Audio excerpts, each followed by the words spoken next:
शक्ति 12-12 के अव्यक्त महावाक्य योग युक्त युक्ति युक्त बनने की युक्ति। आज बाप दादा ने अपने सर्व बच्चों में विशेष 2 प्रकार के बच्चे देखे, एक सदा योग युक्त और हर कर्म में युक्ति युक्त। दूसरे योगी हैं लेकिन योग युक्त नहीं है, हर कर्म में स्वतः ही युक्ति युक्त नहीं है। मनसा व बोल कर्म तीनों में से किसी में कभी किसी में युक्ति युक्त नहीं है।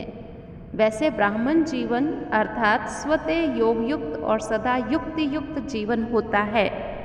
ब्राह्मण जीवन की अलौकिकता व विशेषता, न्यारा और प्यारापन यही है, योग युक्त और युक्ति युक्त। फिर बाबा ने पूछा, सर्व ब्राह्मण आत्माओं में से इस श्रेष्ठ लक्ष्य तक नंबर 1 समीप कौन? जवाब, ब्रह्मा बाबा।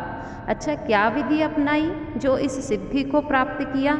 सदा योग युक्त रहने की सरल विधि, सदा अपने को सारथी और साक्षी समझकर चलना। बाबा ने कहा, आप सभी श्रेष्ठ आत्माएं इस रथ के सारथी हो। ऐसा समझने से न्यारा बन जाएंगे, देहभान नहीं आएगा। देहभान नहीं होगा तो योग युक्त बन जाएंगे, फिर कर्मेंद्रियां भी कंट्रोल में आ जाएगी। योग युक्त युक्ति युक्त स्वतः ही बन जाएंगे, लक्ष्य और लक्षण की मंजिल भी समीप आ जाएगी। सारथी कभी किसी कर्मेंद्रिय के वश नहीं होगा, क्योंकि माया जब वार करती है तो क्या करती है, कोई ना कोई स्थूल व सूक्ष्म कर्मेंद्रिय के वशीभूत कर देती है। बाबा के द्वारा जो मिला हुआ महामंत्र है उसे परिवर्तन कर देती है, वशीभूत बना देती है। और एक बात में भी वशीभूत हुए तो भूत प्रवेश हो जाते हैं। भूतों की प्रवेशता बहुत होती है, क्योंकि भूतों की यूनिटी बहुत है। एक भूत आया तो सभी का आह्वान कर लेगा, फिर भूतों को भगाने की ही युद्ध करते रहते हैं। योग युक्त युक्ति युक्त वाली स्थिति हो ही नहीं पाती है। लेकिन सारथी का मतलब होता है वश होने वाले नहीं, लेकिन उनको वश करके चलाने वाले। तो आप सब कौन हो? सारथी हो ना।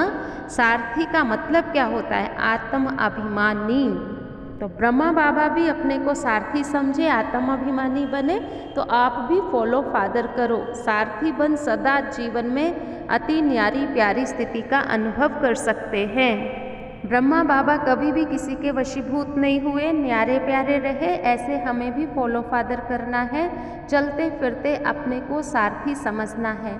कई बच्चों में अशुद्ध संस्कार नहीं है, लेकिन व्यर्थ संस्कार बहुत हैं।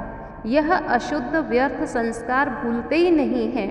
बाबा कहते कई बच्चे बोलते हैं मेरा भाव तो नहीं था, मेरा ये पुराना स्वभाव है, संस्कार है, तो अशुद्ध नहीं भूलता तो शुद्ध संस्कार कैसे भूल जाते हो?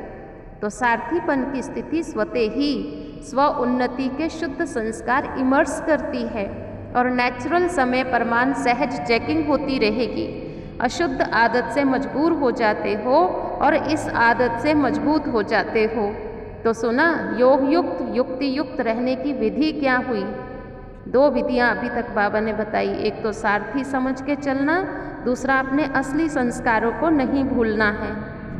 सारथी जो होता है वह स्वतः ही साक्षी हो, सब कुछ करेंगे, देखेंगे, सुनेंगे। साक्षी बन देखने से क्या नहीं होता, हम निर्लेप रहते हैं, माया के लेप शेप से न्यारे। तो ये पाठ पक्का कर लो, ब्रह्मा बाबा को फॉलो करना ही है। ब्रह्मा बाबा से बहुत प्यार है, प्यार की निशानी समान बनना अर्थात फॉलो करना। बाबा ने फिर टीचर्स को कहा कि आप लक्ष्य रखो, पहले मैं, ईर्ष्या वाला मैं नहीं, लेकिन पहले मैं। ब्रह्मा बाबा को फॉलो करने में पहले मैं, फिर फर्स्ट नंबर में आ सकते हैं। टीचर अर्थात निमित्त बनने वाली अनेक आत्माओं के निमित्त होना। तो बाबा ने कहा तुम आत्माओं को देख करके कितने ब्राह्मण तैयार होते हैं। तो ऐसी टीचर्स कोई भी कार्य करते, चाहे खाना बनाओ, सफाई करो, लेकिन हर कर्म में याद रहे मैं निमित्त हूँ। इसलिए याद रखो, जैसा कर्म मैं करूँगी मुझ निमित्त आत्मा को देख और भी करेंगे।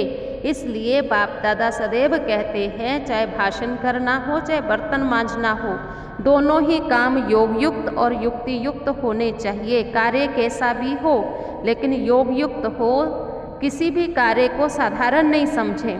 बर्तन मांजना भल साधारण है, लेकिन उसमें अगर स्थिति श्रेष्ठ है, योग युक्त है, तो बाबा ने कहा उसमें ही नंबर आगे जा सकता है। तो ब्रह्मा बाबा ने ऐसा किया, तुम्हें भी फॉलो फादर करना है। बाकी जो ओटे सो अर्जुन, आपके हर कर्म का यादगार बन जाता है। सब यादगार इस संगम युग के ही हैं। आपका जल्दी उठना, बाबा को भोग लगाना,